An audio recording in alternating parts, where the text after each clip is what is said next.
back to my channel. So today I'm going to be doing a video using the app Puppemoji. The download link is in the description, so if you're interested, please check it out. And best of all, it's free! So as you saw in the title, I took my MFL GCSE when I was 7 years old. I used to attend a school which used this MFL language as its main one, so my parents thought it'd be a good idea if I took the GCSE before I forgot it. The exam board was and I had to take 4 different tests. Remember, now it's a different syllabus since they made it harder. The first test was speaking. This was talking about a certain picture that you picked out and describing it for about 90 seconds. We also answered a few questions in the speaking. Reading comprehension. I don't really remember much about it, but I believe that But you have to remember a lot of vocabulary, and I remembered forgetting some, so I was in a bit of trouble. Then there is the listening test, which is probably the most easiest since it's very slow. Then finally there is the writing test, which in my opinion is the hardest. You have to write a short essay and a long essay. My essay for the short one was about last Christmas, and my essay for the long one was about your favourite scene from your book that you've read recently and why. So when it came to my long essay, I was actually very lucky. I had already written an essay about my favourite scene from my favourite movie, and that had been at the time Frozen, but I was 7 years old, so no judging. And Frozen had also been written as a book, so I could talk about my favourite scene from Frozen, and that could just be the exact same scene that I wrote about in my movie essay. So the book I wrote about was Frozen, and my favourite scene I had already written about before in my film essay that I had practiced. This meant that I could basically write something that I had already prepared, which meant that it was really good because it had basically already been perfectly polished and it made good sense. The language that I did was partially my home language, so it was definitely easier for me than the people who had to learn it from scratch. But that doesn't mean it was easy. I still had to learn grammar and vocabulary and particular things that got me high marks. It was harder because I was younger, yes, but I still had a lot of practice papers and questions that I could revise from, and also the essays did have some similarities, so something that I learned about one essay could become useful in a different essay that I wrote. Just like what happened with my book essay and my movie essay. Do I recommend doing GCSE earlier?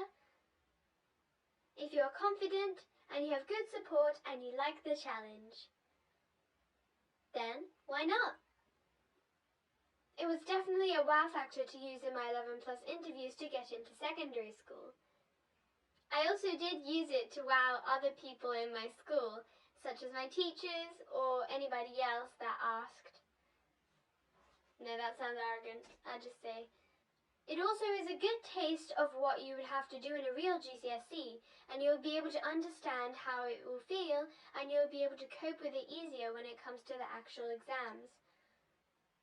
So when it comes to languages, there will always be a bit of unfairness.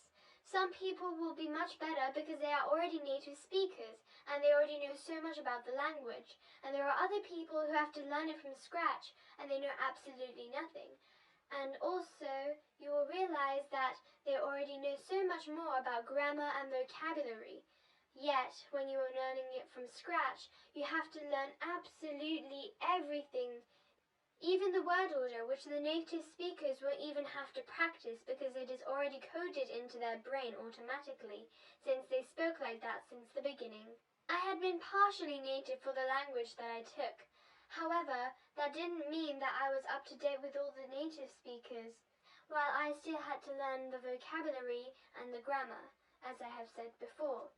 I also found it very hard because I had a lot to remember and I had so much to cram into my head that I was thinking that I would forget all of it in the test. Also, because I was living in England, I still had to keep up my English, and that meant that I had to make sure I was practicing 2 languages at once. You might think taking a language with a native person at the same time is unfair, and yes, even though it is uneven and they've had much more experience than you, that's just how the exam boards work, and you'll just have to deal with it and move on. My early entry managed to give me lots of new opportunities, and I'm keeping up with the language as well.